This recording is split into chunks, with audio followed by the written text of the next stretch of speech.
All right, let's talk about what it really takes to build a great volleyball player. And I don't just mean running drills for a killer serve or a more powerful spike. We're going way deeper than that. We're going to unpack a whole philosophy for developing the complete person. The athlete, sure, but also the teammate and the leader. So let's get into it. This quote from the legendary coach Marv Dunphy just nails it, and it's the perfect place to start. He's telling us that volleyball isn't just a physical, mechanical sport. It's a game of the mind. It's about being creative, and more than anything, it's about working together. You just can't succeed in this sport on your own. So, here's our game plan. We're going to build our complete player on three main pillars. First, the person. Second, the athlete. And third, the player. Then we'll wrap it all up by looking at how this creates something that lasts way beyond a single season, a genuine, lifelong love for the game. Okay, first things first, we have to start with the most important pillar, which is the person. Think of it like building a house. You can't put up walls and a roof without a rock-solid foundation. In volleyball, that foundation is character, mindset, and just overall well-being. Without it, none of the fancy skills matter. And this brings us to this really powerful idea in modern coaching called holistic coaching. The idea is pretty simple. The coach isn't a dictator barking orders. They're more of a guide, a facilitator. You know, you see this with the all-time greats. They build trust. They make their players accountable because they see them as whole people, not just athletes.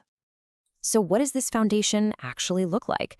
Well, it boils down to meeting these 5 basic human needs.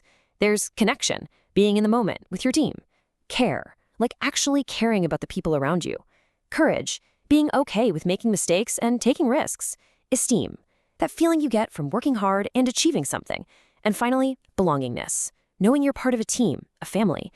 When you meet these needs, you get a player who's tough, resilient, and positive. Now, to build this foundation, how a coach communicates is absolutely crucial. And one of the biggest game changers is this simple shift, moving away from feedback and toward what's called feed forward. It's all about focusing on what's next, not on what already happened. So how does this actually work? Well, it's simple, but incredibly powerful. Instead of saying, hey, you were late on that block, a coach using feed forward would say, all right, on this next one, let's focus on getting those hands over the net nice and early. See the difference? It's a tiny tweak in language, but it tells the player, hey, I'm on your side, let's get this next one together. It empowers them to start coaching themselves. Okay, we have our foundation, the person. Now it's time to build the engine. This is our second pillar, the athlete. And this part is a journey. You know, it's a long-term project that takes a ton of patience and planning to really build that physical machine that can perform at a high level.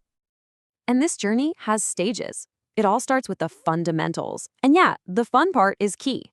Then comes learning to train. And this is so important. It's about playing multiple sports. Don't specialize too early. As players get older, the focus shifts to more specific training. And then finally, the goal is to make them active for life long after they stop competing seriously. This chart shows you that shift perfectly. When you're younger, in that learning to train phase, it's all about practice. Like 70% of your time is spent just working on skills. But as athletes get more advanced, the script completely flips. It becomes more about competition, about putting those skills to the test in a real game. It's a really deliberate, gradual shift. And of course, the physical needs change like crazy over time. A young athlete needs a ton of sleep, up to 11 hours a night, and should be focused on general athletic movements. But an elite athlete, that's a different world. We're talking less sleep, sure, but way more focus on hyper-specific strength programs and dialing in every little detail of recovery. All right, we have the person and the athlete. Time for the final piece of the puzzle, the player. This is where we sharpen the specific on-court skills and, maybe more importantly, the court IQ that separates the good players from the truly great ones. And we're going back to Marv Dunphy for this, because it's pure genius. He says the best drills are always game-like. And why is that? Because doing a drill in a neat, orderly line creates a fake environment. A real game is chaotic and unpredictable, and your training needs to reflect that. And this leads us to what might be the single most important point of this entire thing. The number one skill in volleyball is not serving, it's not hitting, it's reading the game. It's the ability to see what's about to happen a split second before anyone else. And you can only develop that skill in messy, chaotic, game-like situations. Let's make this concrete. Take blocking. You can see the fundamental steps right here. Ready position, jump, extend, land. Any coach can teach that form. But what makes a blocker great? It's their ability to read the hitter's approach, to anticipate the angle, and time it all perfectly. That's the art, and it goes way beyond just technique. And this is how it all comes together in a real practice. Great coaches don't just do technical drills. They build the mental side right into their plan. You can see here they're dedicating specific time to reading attack. They are training their players' brains just as much as they're training their bodies. That's how you connect all the dots. So there you have it, the three pillars: the person, the athlete, and the player. You build the character, you build the engine, and you sharpen the skills. But what is this all really for? Let's bring it all home and talk about the real endgame of this whole approach. I mean, just let this quote from Karch Karali sink in for a second. This is arguably the greatest player of all time talking about his Olympic gold medals, and they're in a drawer. It's not because he's not proud of them.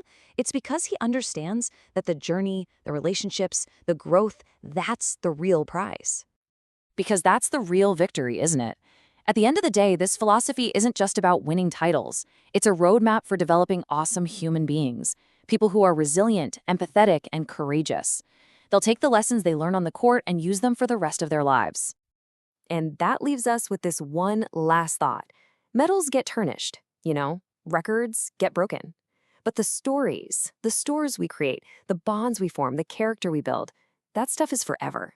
That's the real legacy. So the only question left is, what kind of story will your players get to tell?